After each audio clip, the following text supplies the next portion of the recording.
Welcome to the Veterinary Rehabilitation Podcast, where we aim to help fellow veterinary rehab therapists increase their knowledge and elevate their practice. I'm Megan Kelly. And I'm Anae Lloyd. Together, we bring you the latest insights, research, and information in the field of veterinary rehabilitation. This podcast is brought to you by Onlinepethealth, a leading continuing education membership for veterinary rehabilitation therapists. With Onlinepethealth, you will have access to a wide range of online resources to help you stay up to date with the latest techniques, advances, and trends in the industry. Our podcast features in-depth conversations with leading experts in veterinary rehabilitation. They share their own experiences and knowledge to help you improve your practice. Whether you're a seasoned pro or just starting out in the field, our goal is to provide you with the tools and the insights you need to succeed. So join us as we explore the exciting world of veterinary rehabilitation and help you take your practice to the next level. Hey vet rehabbers, if you're looking for some free continued professional development, we have a few options for you. On the 10th and the 11th of November is the Vet Rehab Summit. This is our annual online veterinary rehabilitation conference. The theme this year is myofascial lines, and the lecturers are Vibke Elbrond and Rika Schultz. Now, we do offer a free ticket to the Vet Rehab Summit, so you can get access to one of the lectures, as well as being able to network and check out all the exhibitors online. So you can go to vetrehabsummit.com for more info. We also have 3 webinars which you can have immediate access to on the Onlinepethealth page, and that is Diagnosis and Non-Surgical Management of Digit Injuries with Jennifer Brown, Gait Assessment for Canine Hydrotherapy Patients with Amy Kings, and How TAC Influences Movement with Lauren Birkbeck. Now, today I chat with vet nurse Emily Holmes. She's based in the UK, and we chat about social media, how to fit it into our marketing, and Emily also shares with us the negative aspects about social media, and she gives us some great tips on how we cannot let this impact on us. Before we head over to that chat, a quick word from our sponsors. Paul Prosper believe true pet well-being demands a 3-pronged approach: prevention, support, and rehabilitation. Their brands are trusted by veterinarians, universities, and rehab facilities alike. So whether you're looking to train, rehabilitate, or help your pet age gracefully, their brands like Help 'em Up Harness, Fit Paws, Muffin Tailor, and Response System offer effective, innovative, and proven solutions. You can learn more about how Paul Prosper can help pets age gracefully today at paulprosper.com. You can also see Paul Prosper and their brands at this year's Vet Rehab Summit on the 10th and 11th of November. So over to Emily. Hey Emily, thank you so much for joining me. Hi, nice to virtually meet you. So Emily, you're actually a veterinary nurse, and you've made this huge pivot into helping people with social media. So tell us, how did that happen? So it started back in 2018 when I had just moved. I just graduated from university with my honours degree in vet nursing, and I had moved from a first opinion clinic, and I was taking the leap into small animal referral. I had this feeling of not really knowing where I was going to go next. You know, I had all these ideas of all these postgrad qualifications that I wanted to do just out of interest more than anything. And I sort of felt a bit lost once I graduated. I'd had 4 years of preparing for exams, trying to get my online portfolio done, trying to, juggle being at university and working in a vet clinic at the same time, because that's how my course was structured and how most courses are structured in the UK. And once all of that had gone, I was like, oh, what do I do now? I'm used to this chronic stress of trying to do, revise, write essays, research for dissertation, which I look back at that now and I think, how the hell I did that? I have no idea. And I was like, I need something to, sort of almost not fill my time, but something creative and something productive to do with my time. Because aside from having a horse at the time, I didn't really have any hobbies or anything like that. I grew up on a small holding, so I didn't really have the quote-unquote normal childhood of going out with friends after school and stuff like that, because we lived sort of away from the village around the edge and not many people were around. So I mean, that suited me fine because I enjoyed being just outside and just being around. And I'd had a bit of a rocky journey throughout my studenthood, as I'm pretty sure any other veterinary people listening to this have probably had a similar experience. And I just wish there was somebody out there that could have helped, not necessarily held my hand, but just told me that everything was going to be okay and that it would work out. Yes, it was a difficult journey to go through with burnout at a young age and mental health sort of worries and concerns and thoughts along the way. But just having somebody there to say, it's okay, you're going to be okay, everything's going to work out. It might not go the way that you think it's going to go, but it will. So I decided to take it upon myself to start a blog talking about my experiences as a student, in the hopes that I would be able to help that one person who is now standing in those shoes that I wanted help with. And it kind of went from there, really. So it first was a blog, and then it turned into social media and a blog. And from that, I've sort of basically built out a portfolio. Now I have spoke at a couple of events now about social media. Mainly, it was about sort of like self-care and mental health in the veterinary space. And then that slowly transformed and morphed into what I'm doing now. So I started my company in November of 2021.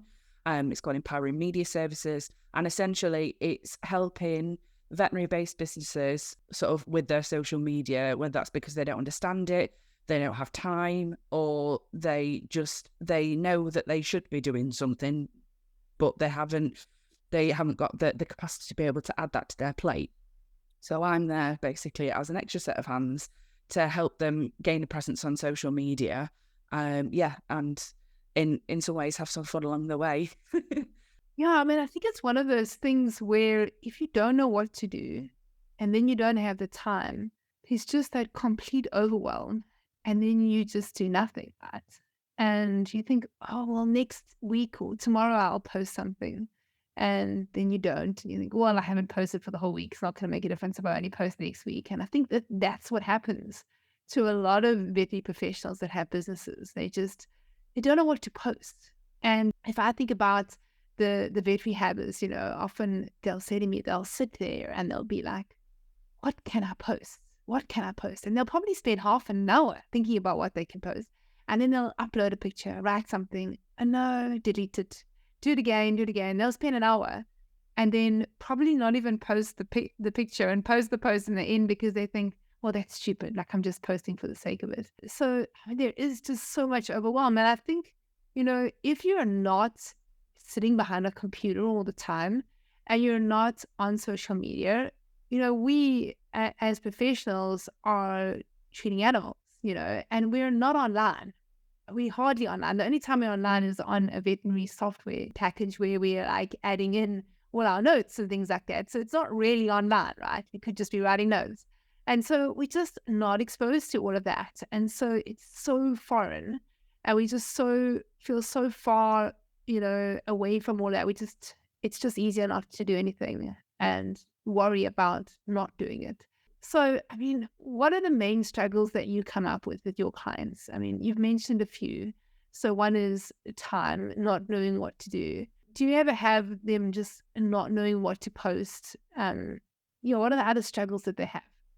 Yeah, definitely. So I would more than 75% of them is that they just don't, they know that they need to do it, but they just don't know where to start. And social media is one of those things where if you don't keep your finger on the pulse, so to speak, on a sort of semi-regular basis, things change so quickly that if you leave it for 6 months, it'll be completely different from the way that you left it. It won't stay the same. So it's really difficult for people to keep up with, and especially as some of the companies and the clients that I work with are solopreneurs, so they are on their own. They've got enough to be doing as it is, so they just need that bit of extra help, just so that you sort of taking that added pressure off of them. It's like when I think back to when I first started on Instagram, and it was only 2018, so it wasn't that long ago, but stories weren't a thing. Live videos, you could do them, but you couldn't save them to your feed. So once they were gone, they were gone. You couldn't record for more than an hour. Reels weren't a thing. you couldn't even put spaces between your captions. Like if you tried to put an indent, it just wouldn't happen. So people had to used to have put like a little dot or something so that it would be like go down to the next line. And when you think about it, that's not that long ago, and look how much it has changed in those so many years. I think it's been 5 years off the top of my head, but it's staggering. And all of these new platforms that keep coming out, all of the ways that people use platforms, it's depending on where your audience is really sort of difficult to give you a one-size-fits-all strategy, because for my audience might be sort of like inhabiting a different platform to what yours might be or to someone else's. So it's not just a case of saying, post 3 times a week and you'll be grand. Like it's, thinking deeper than that. It's thinking, when are they spending the most time online? Where are you going to be able to get your ideal people the most? And I think the biggest thing as well is from clients as well is them thinking that they've got to be on every single platform. That's not the case either. I remember when I first started, I started on Instagram, but, you had to link it to a Facebook page later on down the line. And I was like, well, if I'm already on Instagram, I may as well just cross-post to Facebook. And then I was like, well, surely I should be on LinkedIn, as a veterinary professional. I should be on there, because that's a different audience altogether. And actually, I found that, a lot of the things that I were posting, maybe in the case of like Facebook and Instagram, I'd be posting things on Instagram and I'd be getting great engagement and sort of like great interaction, but then actually I'd be getting crickets on Facebook. And that's because you're treating them the same, and they're not. They are very different platforms. They are in their own right. So it's just a case of, trying to figure that out. But that takes a lot. Like even for me, I've spent hours and hours and hours watching YouTube videos, reading blog posts, trying to keep updated with different companies on, sort of trends and things like that. For me, it's exhausting. So imagine, and I sort of, I would say that I'm savvy with it. Imagine somebody that doesn't really understand it. They know they need it, but they don't understand like fully why and the power that it can have. And then you're being told you need to post this, you need to post here, and you need to do this, and you need to that. And it's like, how are you going to keep your head above water if you've got to invest all of this time into it, but you've also got a business that you need to run as well? Like, it just doesn't marry up. Yeah, and that's where people like you are so helpful, because you can come in and help them. Yeah. Yes.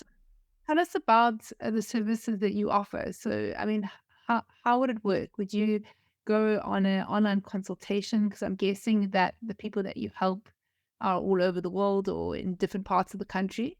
Yes. So all of my clients are virtual, so to speak. So I have some in Wales, Scotland, over in America. And it's the best way that I say is I always start with a discovery call. And the reason why I do that is because then it just gives me a chance to introduce myself and speak to them. It's very easy for someone to email and say, I need some help. And I'm like, that's okay, but how? And they're like, well, I don't know. And I'm like, well, let's get talking. Let's talk about your business and what your goals are. Because from a marketing perspective, without sounding jargony, because I do not appreciate that myself, I just want to get to know the person and their brand. To me, that the getting the message out there and what they're trying to achieve and trying to get those things to sort of add up is what's important to me. It's not about saying, I'm going to charge you X amount for this many posts and you're going to get 10,000 followers. Like, it's nothing to do with that. It's like, okay, so we're looking at it from sort of like a holistic perspective and the bigger picture. Like, how does this slot into everything else? It's about working smarter, not harder. So they, sort of from a discovery call perspective, and then I usually from that I can get a gauge of what I think is going to fit the client best. So from a services perspective, I do offer one-on-one creative services, which essentially means that I plan and schedule the content for them. They're still involved in that process. I am very much a person that I don't want to put something out there that is going to potentially be disingenuous to someone's brand, because I understand it's their baby, because I'm the same with my own content. I'm very proud of what I put out there, and I don't want to put anything out that I'm not happy with. So the clients are very well involved in that. I do also offer one-off sessions for I call them power hours, but essentially like 1 hour sessions just to boost things or try and help somebody get if they're stuck in a rut or anything like that. And then the other service, which I haven't officially launched yet, but it is something that I am offering in the near future, is a consultancy role. So it might not necessarily be that you need somebody to create the content for you. You might already have a marketing team, but if you've got a marketing team of people that are non-veterinary helping you with content, then just having that perspective. One of the main reasons that people, my clients have already come to me is because I've got my veterinary experience in the background. I've been in the industry for 10 years now. So I understand the industry, I understand the do's and don'ts, and clients are a lot more relaxed because they don't have to understand the grey areas or like try and explain that to somebody else, or you can post this, but you can't post that, all of those sort of, not necessarily red tape, but things that you need to be aware of. They don't have to explain that. So it's not even me trying to say, I want to come in and I want to, revolutionize everything. I want to help. That's my main role, whether that is by creating content, whether that's being at the end of, a phone for somebody to ring and say, can we pick your brains about this? Or whether it's that somebody just is like, I'm stuck in a rut. I can need some help. I just need a bit of a power boost. Can we just sit down for an hour and sort things out? I've tried to cover the whole range of different options because I appreciate that, sometimes people, especially from a consultancy perspective, a lot of people might not necessarily want you to do it for them. They might want to do it for themselves, which is fine. But just having somebody there almost as training wheels can be helpful, especially if they're just starting out or if they know marketing really well, but they don't know the industry. It kind of adds to that. Yeah, something you said really hit the nail on the head. And, it's come up a few times with people that I know, like vet rehabbers who have found some marketing agencies that have helped them with social media. And that is because you're a qualified veterinary nurse, you know exactly what you can say and what you can't say. And that can be really frustrating. And I must say, even myself, at one stage, now all of our social media is all in-house. But at one stage, we did try and get somebody we outsourced it a bit, so with some guidance from us. But it was very frustrating because they don't understand, they don't understand the audience. They don't understand, the pictures that we're sharing. They will have comments that are out of context for what you're sharing. And so it actually comes to the point where I think a lot of veterinary professionals, when they give those images and, a little snippet of what it is to the social media expert that's helping them, and then comes back and it's like just completely way off, or they've just made a huge mistake. It's so frustrating for them. They just go, well, just do it on my own. It's actually easy. These people just do not understand, But they never get round to it because they don't have the time. Yes. So finding someone in the field is so important. I mean, that's why at Onlinepethealth, we do it all in-house. So we have veterinary and physiotherapists that are actually doing our social media, because it's really the things that we have to share. Unless you have the qualification, you don't know what to say, you can't actually share it. So you mentioned earlier on about, not having to be on every platform. And I think that is a problem like that a lot of us have, because, you'll see somebody say, oh, you got to be on, and now we've got threads that have just come out, Instagram has and Meta have just brought out this new sort of competition to Twitter. And everyone's like, no, not another social media platform. But then there's a little part of you that's like, if I don't jump on now, like maybe I'm going to miss out. And then, everyone's going to say, you should have, and you didn't, and I would have really benefited from it. And, there's so many different things, so many different platforms. I mean, right now, I see the main ones, were Twitter. And so Twitter threads, and LinkedIn. I think for the veterinary professional, it's less for them because that's more sort of their professional connections, right? So not to try and target their pet owner. Then there's TikTok, and there's Instagram, and there's Facebook. And like you say, all the content that you need to create from them is pretty different. And, as part of me sort of thinks, and I think that a lot of veterinary professionals question this, is that all this time that we're potentially spending on social media, like, is there actually a return on investment of what we're spending? If we're trying to be on every single platform, One of the problems I do think is that like once you post something, it's just gone, 24 hours later. The algorithm, who knows, you hear about all these algorithm hacks and, how we can beat the algorithm, but you just never know. Like one day it's, the algorithm in your favor, the next month it isn't, and nobody knows. And I remember in the beginning, I used to try and work it out. And now I just go, oh, well, like, yeah, our engagement and reach is not that great on that one. Okay, we do better next time. Let's try and work out which ones are doing better. And I don't question it so much. And I'm not so worried about it as much because you just never know what it is. So what is your advice to somebody who doesn't have a lot of time, right? Maybe they don't have the budget to be able to employ somebody like you to be able to help them. I love the consultancy role though, because I think that is hugely beneficial for these people. Just a little bit of guidance, because I think that, that's a whole lot more affordable than you do it for them. But what is your advice? Let's say they're going to do it on their own. How do they choose which platforms to be on? And how do they know whether they're actually making any, if they're actually getting any impact on those platforms? What are the things that they should be doing? So I will be completely honest, and as everybody will know, I'm a veterinary nurse and I am not a trained marketer. So a lot of things that other marketers might pick up on, I don't necessarily. I will just put that out there as a disclaimer. But for me, the whole platform debate, I would say is that you don't have to be on every platform. I am a strong advocate for that. I would say that Twitter, Threads, Facebook, Instagram, and TikTok are sort of like one, and then LinkedIn's something on its own that's completely different. That's how I see it. The strategy for LinkedIn is completely different as it is for the other platforms, but they are somewhat similar. And then without muddying the waters too much, there's also the added then one of long form content. So these are all short form content platforms. So like you say, things that last for 24 hours, 48 if you're lucky. Like I say, LinkedIn's slightly different.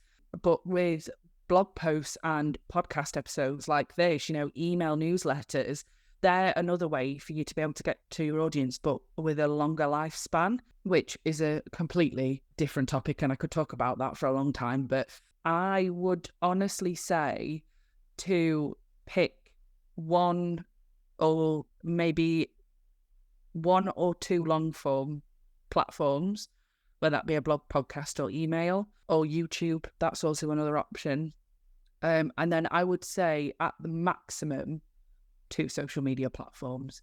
Probably another thing that I would say is if you take some time to figure out who your audience is and where they reside most. So if you have got, if you are a physiotherapist and you find that there are a lot of Facebook groups that people are asking questions in, then I would say that your best thing is to post on Facebook. Whether that be that you have a Facebook page that you are, you sort of connected with groups and you're allowed to share your own content, whether it's that you have your own Facebook group and you create that and then you can sort of control the narrative, so to speak, of what goes on in there. It might be that you are like myself, who a lot of my audience as the content RVN is on Instagram. I get a lot more from them than I do from Facebook or the other platforms. So that's why I've decided to stick with that. There's no right or wrong answer. You are allowed to try. And if it doesn't work, it's okay to walk away. You don't have to keep plugging away, hoping that one day it's just going to miraculously change. Like, it doesn't have to be like that. Just give yourselves a bit of grace for the fact that you've tried. If it doesn't work, just don't keep, the definition of insanity is doing the same thing and hoping for the different things and hoping for the same result. Don't keep doing that. You've got far too many things to be doing. You've got enough energy that you need to protect than to keep trying to do something over and over again and expecting it to the outcome to be different, and it isn't. So I think a lot of it for me, when I talk about social media and advice, for me, it is mainly talking about you as a person, because it's very easy to get bogged down. I've done it. I've spent hours, trying to perfect, like we were talking about before the podcast, perfecting the perfect strategy. And, 1 month it'll be fine. And then the next month, you know, it'll like absolutely hit the rocks and you'll get nothing. And you're like, why? What's going on? Don't try and get yourself involved in it to the point where you obsess over it, because it's not worth it. At the end of the day, the reason why you're on social media is either to educate, inspire, or to gain information yourself. You know, so think of that, think of who your audience is, sort of come up with an idea of who it is that you're trying to target, and then go from there would be my best advice. And also, to finish it off, because I realise I am rambling, I wouldn't put all your eggs in the social media basket. Like I said before, I would also look at other ways of getting sort of audience's eyes from a long form perspective, because that's going to benefit you more in the long run than social media will do. Yeah, I love that. The long form content. And I think that's something that we like, especially the blogs and things, you know. I don't think a lot of veterinary professionals spend time writing blogs, but they could. It's something that they could quite easily do, or somebody in the practice could do. Write the content and then, you know, give it to the web developer to put into a blog, especially with SEO and things like that, you know, so that you come up on Google. And also, as well, it's a great way to repurpose content. So like a blog post, you could turn into 5 social media captions. That's a week's worth of content. If you post 3 times a week, that's a week and a half's worth of content. Like, it's not just about, I said earlier, about working smarter and not harder. It's not about trying to spread yourself so thinly that you're sort of missing patches here and there. It's about going, right, okay, almost looking at it like a cascade system, almost like having your blogs at the top. You know, maybe you can repurpose some of that into a newsletter, and then from there you can filter it down into social media content. You know, you don't have to reinvent the wheel with everything. Repurpose as much as you can, even if it's to the point where if it's been, I always say over 6 months, just to make sure. But I would say, you know, if you've got a piece of content that you did 6 months ago and it performed really well, if it was a carousel, turn it into a reel. If it was a reel, turn it into a you know, the opposite way round. You know, if you did an Instagram live and you had a really good quote in there from a guest or something like that, clip it, make it into a reel. You know, all those sorts of things. There's lots of different stuff that you can do with content, and it's not about constantly coming up with fresh ideas. Sometimes it is about taking something that was really highly engaging for people and turning it into something else. And it might appeal for some people, they might find it hard to read carousels, so they find that a video with captions is a lot easier for them to digest. You know, people consume content in very different ways. You'll get people that are predominantly on TikTok because they prefer a video format rather than having to read. Some people you will find that prefer to listen to podcasts like this because they haven't got time to sit down and read a blog post because they're too busy. They can listen to a podcast in the car, or they can listen to it while they're cleaning the house. You know, it's a lot more sort of flexible in terms of how people can consume that content. So maybe that's another consideration as well, is how do your clients, how do your customers, how does your audience like to consume content? And I would include that in your strategy as well. So I love all that advice about repurposing, because it's definitely working smarter. So one of the things you said, you know, is if you look at your social media and then, you know, like you walk away if it's not working, like a certain platform. Can you give the listeners some tips on how they would measure whether it's working or not? And I know that is dependent on their goals. But I think that that's sometimes something that people don't know how to measure. They sort of just create content, share it, and actually not sure whether they don't go back and have a look and analyze any insights or anything. They're just creating content. And, you know, for them, they might be measuring how many people have liked it. Do you have any tips around that? So I would definitely say that for me, it would be if it isn't, or the metrics is something to do with it. So if you find that you're not getting as much engagement with it, or that it's not reaching as many people as some of your other popular content, the best way that I would probably say is to go into analytics. Try not to get overwhelmed, because I also do get overwhelmed with it sometimes, and I have to turn it off because I'm just looking at numbers and I'm like, but have a look over the past 6 months at what your best performing content was and your least performing content was. And if you're finding that in certain platforms, you know, you're falling flat more than you are sort of, you know, getting good engagement, you know, I would also go with how it makes you feel as well, because sometimes I find that if you're posting on a platform, you know, your lack of an inhibition of motivation to do it, you know, you're like, oh, what's the point in me doing this? Because it's just never, you know, I never get anything from it, or it drains my energy, or I just don't feel, it just doesn't feel right. I am a big believer in that things happen for a reason, but also that you trust your gut, because your gut is always going to give you the right answer. And a lot of people don't listen to their gut because they just try and avoid it because they're like, oh no, it's just because I'm scared, or it's because I'm overwhelmed. Yes, that might be a factor to it, but your gut is always going to guide you in the right way. And if you're feeling like you're trying to run up a hill in skates when you're posting to a certain platform, or you're not getting the results that you want in terms of you're not getting much interaction, your posts aren't reaching as many people, you know, you almost feel drained by posting on that platform, then I would say that they are good indicators for sort of walking away from something. In terms of like more in-depth analytics and metrics, if I'm honest, I tend to pay some attention to it, but not a lot of attention. A lot of what I go with is how I feel like it's benefiting me or my clients. If it really is, there was a point with one of my clients actually where they post on both Facebook and Instagram, and on Facebook things were going really well. You know, they were getting a lot of engagement, they were getting comments, they were getting shares. You know, it was really going quite well. And then you were posting the same content over on Instagram and they were getting crickets, like no growth. It was really difficult to get it going, almost to the point where it was like, is this worth deleting and starting again? We persevered. But even to the point where we had a couple of months where we didn't post on Instagram at all, because it was like, you know, we're getting all of this great engagement on Facebook. Why are we wasting energy on Instagram when it clearly isn't where our audience is? Our audience is over here. So let's just focus on that for a little bit. And we did that, and that seemed to work.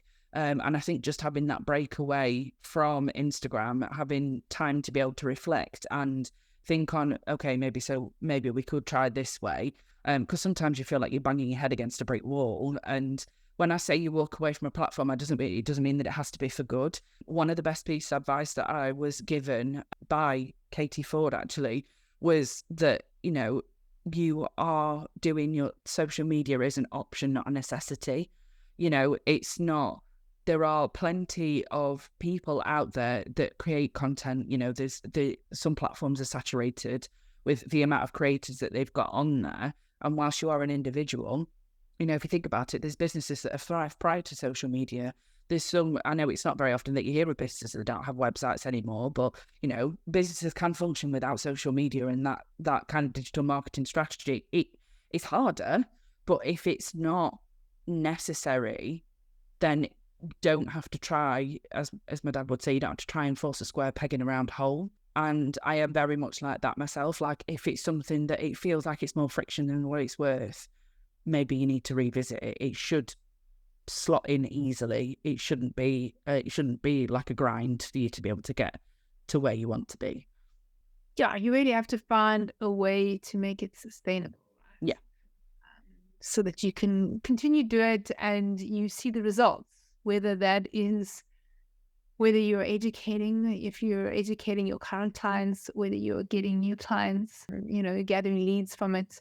You got to really work out why you're there, and then try and measure and see from your analytics if you're getting what you're actually wanting to do. I think, you know, for me as well, I think for veterinary professionals, which you really want to be doing is having people in your direct messages. So I think you want to be having one-on-one conversations with people to be able to help them or to be able to guide them into your practice so that you can help them there. For me, that's really a good indicator. When people start to direct message you to say, hey, I saw something that you posted. I'd love to chat to you more about that. Or can we have a telephone consult to see if this might work for my pet? I feel like you're achieving what you're wanting to do. Yeah. And I think just educating people in general, you know, you see a lot of, and this is not me throwing shade on anybody at all, but, you know, you see a lot of practice pages that are like, oh, when we had, you know, Bonnie in for her second vaccination today, look how cute she is. And it's like, you're missing an opportunity there, like, massively. Like, it's not just about having Bonnie in for a second vaccination. It's about why it's important that they have their vaccinations, what implications that pet going to have if they don't, it's about, if you've got a dog in for a routine neutering, so if you're in for a spay or a castrate, why is it important for that? It's an opportunity to educate clients as well as showcasing that you care for those patients. It's why you're doing it in the first place. Like, it's for preventative healthcare, it's for, reduction in pyometries, for spays, testicular cancer in dogs, etc. And, it's not just about how many pictures of cute animals you can take, it's about where you can go with that. And a great example of that is another creator, Laura, who's veterinary internal medicine nursing. She's an internal medicine nurse at a referral hospital here in the UK. And her case studies, to me, are always like on point. And it is, she doesn't just showcase the patients, but she adds in the nursing considerations. So she'll always, depending on what topic she's talking about, and her blog posts as well, she'll go into it, and her workshops and everything that she does, it's always centered around the importance of educating her audience on what is happening with that patient, but also the implications and the nursing impact that you can have with that patient. So it's not just about saying that, this dog has got pancreatitis. It's saying, the treatment is this, but as nurses, this is what we can do. It's acknowledging the fact that as nurses here in the UK, I don't know what it's like for you guys in South Africa, but we can't diagnose and we can't sort of dispense medications or prescribe medications. So a vet can say to us that a dog is starting a therapy, but we can't say the dog's starting it. We have to be instructed. So it's empowering nurses to be able to take their role to the maximum and their full potential, but in a way that sort of adheres to our code of conduct from the Royal Veterinary College. So yeah, it's, there's certain creators that really do that really well. VTX is another great one. They're a CPD company here in the UK, and a lot of their content that they post online as a CPD provider isn't just about the courses, but it's about clinical content that relates to those courses. It's about getting to those people and saying, have you seen this before, but you didn't really know what to do with it? It might be worth you having a look at, X, Y, and Z, or anything like that. There's a lot of different companies and places out there that do that really well. But that just demonstrates and showcases that it's not just about sell. It's about giving educational, tips and tricks as well, whether it's from a clinical perspective, whether it's, for clients. It's another one that comes to mind is like, it's not just, oh, keep your dogs cool because they'll get heat stroke. Why? What are the signs? What can they see? What do they need to do if X, Y, and Z happens? I think there recently was some new research published about the methods of cooling for dogs with heat stroke, and that's updated from previous schools of thought, if I'm correct on that. And, educating your clients with that, but making it fun and not just like research suggests, make it into language that they can understand, because you remember we do this for a long time and we qualify and we know all of the words and all the terminology and stuff. Clients don't know all of that. So, breaking it down into something that they can understand, but in a way that's not condescending, in a way that empowers them to want to learn more, things like that. I feel like I've been ranting again, I do. But I just get on something and I just have to go with it. No, I think what you said is great. And I mean, it's our responsibility, right, to educate. And we have this amazing platforms on social media that we're able to educate.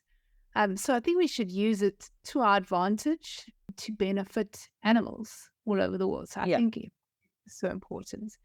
So we've chatted about loads of things.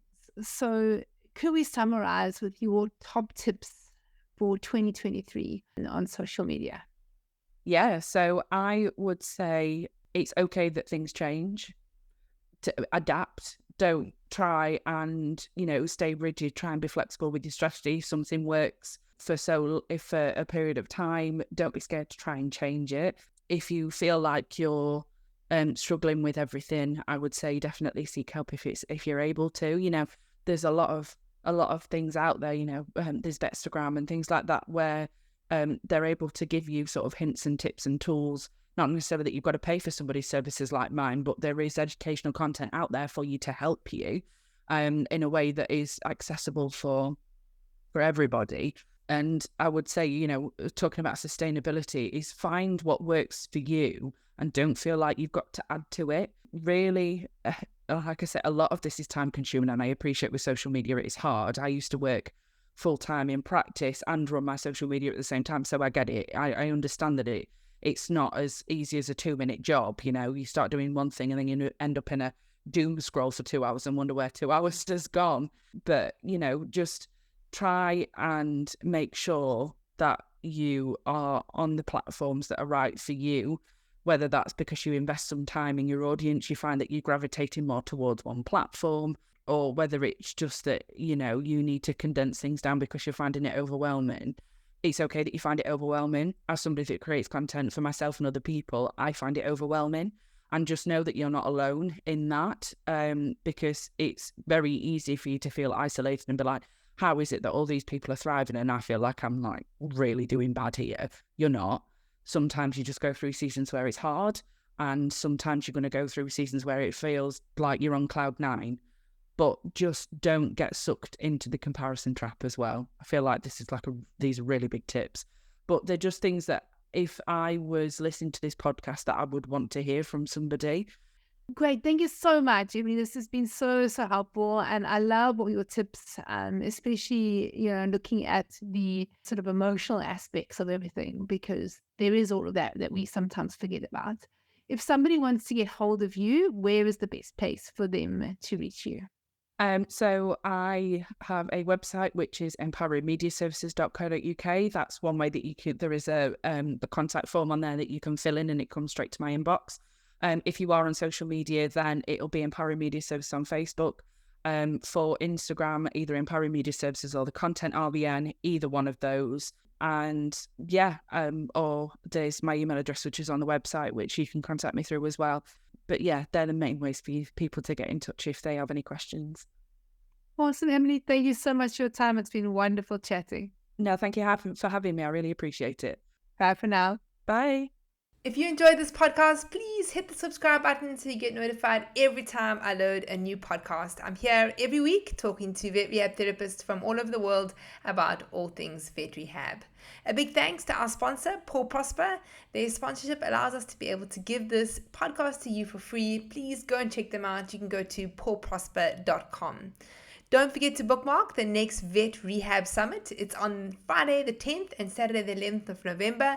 Come and be a part of the world's largest online veterinary rehabilitation conference. It's created specifically for you, the vet rehabber community. Onlinepethealth members, you get VIP complimentary access to the Vet Rehab Summit.